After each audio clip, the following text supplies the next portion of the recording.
All right, thanks everyone for being here at South by Southwest for this conversation on inclusive entrepreneurship. I want to quickly introduce our panelists and then dive in, and I also want to encourage questions from anyone who's here.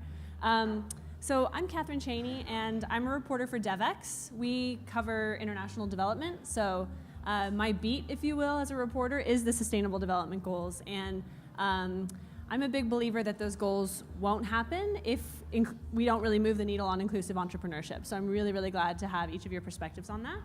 And I'll just sort of try and tee up the conversation by saying yesterday I was at a session here at South by with Ala Murabit. I believe she actually spoke here at the SAP space. She's one of 17 Sustainable Development Goals advocates appointed by the UN Secretary General. And the framing of her session was the economics of equality. And part of what I want to get at today is that inclusive entrepreneurship is not just the right thing to do, but also good business. Mm-hmm. And you often do have to make that business case. So I want to talk about, where are we with inclusive entrepreneurship? What challenges do we have ahead of us? Where do we need to head? And then how do you make the case to business that it's not just the right thing to do, but good business as well? So just to quickly introduce my panelists, and then we'll dive in here, and we'll let you each speak a bit to your roles. Just to my left is Judith Williams, and she is Chief Diversity and Inclusion Officer at SAP. Just beside her is Jasmine Crowe, the CEO and founder of Goodr, and we'll hear more about her work in a moment. And she is participating in the SAP IO Foundries program that you'll hear about soon from Vanessa Liu at my far left. She's Vice President of SAP IO Foundries North America. So just want to dive in. We are all here at this session on inclusive entrepreneurship for different reasons, but united by a shared goal. Just one by one, let's hear what brings you to this conversation and what are you doing right now on this topic of inclusive entrepreneurship? Well, I'm the Chief Diversity and Inclusion Officer for SAP, as you just heard, and SAP is a pretty large company, but one of the ways that I like to think about SAP is that we are a startup that was founded 47 years ago. And it was founded by a group of men who went on to hire some more men and on and on and on. And then you have a multi-billion-dollar company. And I also had the experience of working at Google, a startup founded by a couple Gen Xers, a couple guys who hired more guys, and then you had a non-diverse multi-billion-dollar company. I was also worked at Dropbox, company founded by millennials, 2 guys. You see that there's a theme? There's a trend. Yes. And so I think it's really important as we think about how do we grow our future partners, our future customers, that the next generation of startups are more diverse at the beginning. So SAP has a role to play in thinking about how do we help diversify that ecosystem and how can we leverage our relationships, our knowledge, and our software to do that so that the next generation is more diverse and that we more equally distribute the wealth generation from the technology industry. Great, thank you. Love that, Judith. Yeah, so again, my name is Jasmine Crowe, founder and CEO of Goodr, and I come to the table as an entrepreneur who is both a female as well as a woman of color. And so I bring to the table a lot of experience participating in different accelerators and different programs that were designed to kind of shift that narrative, but often fell short until I got into SAP IO and had an opportunity to really get in front of customers. Because I think we spend a lot of time creating these programs and creating opportunities, but what we don't do is turn on a real strategy and a real trajectory of this is, if this person can have these introductions and be given this opportunity, they can be a successful entrepreneur. And I think a lot of times, in your point, Judith, with males, they automatically get it. It's a good old boys network. It's 2 guys and meet other guys. It becomes a boys club, and they're going to actually just get pushed up a little further. Whereas with women, it's kind of like, hey, we need to do something to address the lack of women in tech or the lack of people of color in tech, but we don't know what it is because the people that are often creating these programs are not women and they are not people of color, and so they don't really know how to address it, and I want to speak to that. I hope we can get to this in our Q&A. When it comes to inclusive entrepreneurship, it's not only the right thing to do and good business, but when it comes to technology in particular, as you just mentioned, who is developing the technology is hugely important, and that there's diversity in that. So hopefully we can get to that in our discussion. Yeah, so I came from a background of being a founder myself. So I founded this venture startup studio with a white male, and he was the one who did most of the fundraising. So we raised a fund, it was 22 million, and he did that in 3 months. And so I joined as his business partner, and then I had all of these women and minority entrepreneurs come to me for funding. And so I saw firsthand just the disparity because they were having so much trouble. I'm like, you have amazing ideas for businesses. Why are you not being funded? And they basically said, well, I just don't know who to go to. And so I saw that there was a huge opportunity. So when I got the call that SAP was looking to hire somebody to run their accelerated programs with a focus specifically on women and minorities, I just thought, this is great, because this is not just about being able to help these entrepreneurs, but do it with a platform at SAP which is so focused on go-to-market. We're so focused on opening doors to customers, creating that access that you normally don't get unless you're in the circle. And that's like what I find is the way to level the playing field. And so now we are working with these companies who are amazing. So just like Goodr, we have now currently a cohort in New York with 8 companies in total who are all tackling incredibly complex industry issues in HR tech and in sustainability. And these are businesses that we know, given the right nurturing environment, the right mentorship, the right opportunities, will be billion-dollar companies. Can you talk a little bit about, I know part of the conversation today is around the No Boundaries Fund. Right. So can you just expand on, there's the SAP.io program, there's the more like accelerator component of it, if that's fair to say, as well as a funding opportunity, which also has inclusive entrepreneurship at its core. So can you speak to that? Right. So at SAP.io, we have a fund and we have a Foundry program. So on the fund, we have a small fund that is completely dedicated at seed and Series A companies that are strategic to SAP. But we have a commitment where 40% of the companies that we fund and invest in should be founded by women or minority entrepreneurs. Yeah. Our foundries allow us to build out that ecosystem even more. So we have 8 locations around the world where we are running up to 2 programs a year, 6 to 10 companies per program. And these programs are all about opening up the doors of SAP to these companies. These are very founder-friendly, zero equity, zero investment programs. But it allows us to work with basically 100 companies a year. Yeah. So between what we're doing in the foundries and on the fund, we're looking to help 200 startups that are founded by women and minorities over the next 5 years in a very meaningful way. So I want to better understand challenges as well. So not just what's working, the initiatives you're currently pushing, but what's been hard. And Jasmine, I really liked your point that it can't just be programs. We have to move from programs to strategy. So can you just speak to your experience as an entrepreneur prior to SAP.io? Maybe I won't make you call out specific programs, but what's an example of an experience you've had where it's like, oh, this was a nice program, but then we're not thinking about the system beyond the program, and there's really not a huge ROI. Yeah, definitely. There was a program that I participated in last year, probably right around this time, and it was about 3 months long, and you went to 3 different cities, and during the time you would meet with people that were in the food and ag space, and in that program, it wasn't diverse at all. So I was, again, like the only person of color there, so that's always a weird place to be. A lot of times you feel like you're in the wrong room, and so you feel almost as like you're already at the bottom. Like you have to come in, you have to try much harder to actually have that same level of respect. Jen referred me and Vanessa referred me and I apply. I need to put forth a good application. I need to make sure that I make their future recommendations look good. And I think that's something we all have to do is when we do open up our networks and we're introducing people, like return the favor and then actually make sure that you make the person that introduced you look really good. The person that referred you, they're like, well, thank you. You want someone to say, thank you, Judith, for introducing me to Jennifer. That was like a great introduction. She was polished, she was sharp, and if you know that that person isn't that, then work with them before you actually make that introduction. And I think that's kind of what we've been doing when we're talking about investors, understanding who these people need to meet, who the customers. So for me, I always make a very clear ask. If anyone can introduce us to sporting arenas, restaurant chains, this is who we're lacking right now, grocery store chains. And you may or may not have that contact now, but you may meet them at South by Southwest and you can remember like, hey, have you heard of Goodr? Yeah. Jasmine's trying to get into that space. Just to provide this opportunity quickly,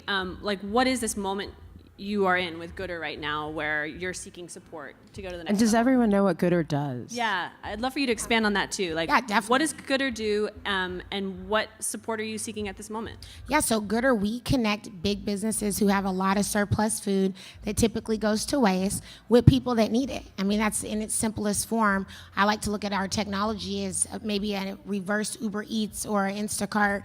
We handle the logistics, the supplies of getting that food from those who have it to those who need it, and see hunger not as an issue of scarcity, but rather a matter of logistics. And I literally just drove right around the corner earlier today, and I saw so many people that were experiencing homelessness on the street, and I was thinking, all this food at South by Southwest is going to waste. And I told one of my business partners, like, next year we've got to be here. We've got to get this food and get it right to the people. So connections for us are people that have food, you know, and I love SAP, and I talked to their sustainability director, and he was like, yeah, we're not in the food business. And I was like, but listen, you have 100,000 employees across multiple locations with cafeterias.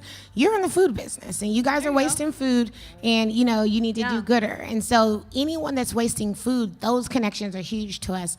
It is a struggle, I guess, if you say the current position that we're in is, for so many years, the thing to do has been to throw the food away. Yeah. And so people will say, oh, we're afraid of the liability, and we'll say, oh, well, we have insurance, and we take all of that liability away from you. We'll indemnify you and make it a business-to-business transaction, and they'll be like, oh, well, you know, we're still afraid of the liability. And so no matter what we do, a lot of times it's just educating people. There's the Good Samaritan Act, there's insurance, there's partnerships, agreements with all the nonprofits that we serve.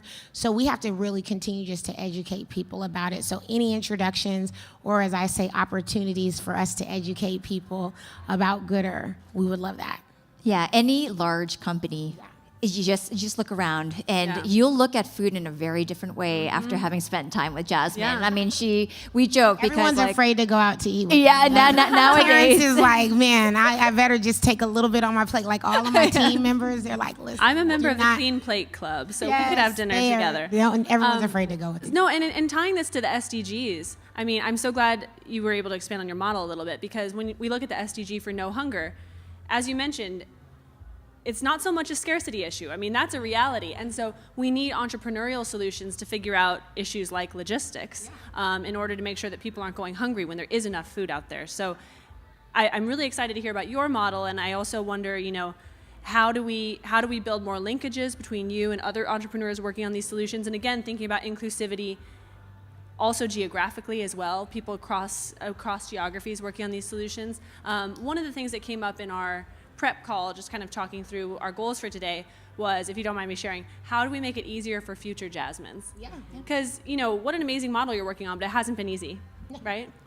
And I think that's the thing that gets lost in translation a lot of times, is people will say, oh, Jasmine, we saw you in Forbes, or we saw you in Fast Company. You're doing great, man. And so that's not true. You know, for every win, there's 100 losses that we just don't talk about. I mean, for every yes that I get, every customer that signs up, there's hundreds. Like, and I'll get those emails like, oh yeah, we're gonna just stick to doing this, and I have to keep on going and keep on fighting. I think the biggest way to make it easier is going back to what Judith was saying, is making sure that the right people are at the table. Yes. And for me, I'm so excited to be on that other end, you know. I really want to do Goodr for the rest of my life, but my hope is that I solve the problem, right? And then I'll have an opportunity to do something else, and I look at it as being on that VC side, on that funding side, or even on that accelerator side, and working with entrepreneurs, because I had those real experiences of many days when it just wasn't good. And I mean, the first year of Goodr was probably the hardest. 2017, I was a team of one, so I was, you know, getting the food. All I had was a prototype. I was trying to enter every pitch competition I could to raise the money to do it, because I didn't have friends and family. My parents had just been divorced after 36 years. Not everyone's going to stay at SAP for a long career. Some of those folks will take what they learn at SAP and the relationships that they make at SAP, and they will become founders as well. And we can support them. So I think of it as a virtuous circle where we invest early, but we continue to invest along the life cycle of employees and founders. So we have just a few minutes left, maybe time for one more quick question if anyone has something they've been hoping to ask. And if not, I always have a question ready, so don't worry. So just to wrap up, I want to go back to each of you and Again, in terms of goals for this conversation, I think all of us are here because we get the importance of inclusive entrepreneurship. And I'm here in part because I think it's critical for the SDGs, which we're sitting in front of right now. Entrepreneurship is going to be a huge part of the solution on each of these hard goals, and we need to make sure that those founders are coming from, again, different backgrounds, different geographies, and that they have the opportunities to launch companies that will support these goals. So we're all in agreement. But in terms of a final call to action, like what is something that you hope someone will walk away from this room or watching online, they'll do differently as a result of this conversation? Any final thoughts or calls to action? So one thing that I would say is good ideas come from anywhere, and sometimes we can't see them. And so just because I think an idea doesn't make sense or it doesn't fit my background or experience, oftentimes a founder is the right person to identify the problem and have a solution. So I think about Jasmine. Jasmine saw the problem in a way that a lot of other people would have never been able to see the problem. And that's uniquely because of the set of experiences that she had.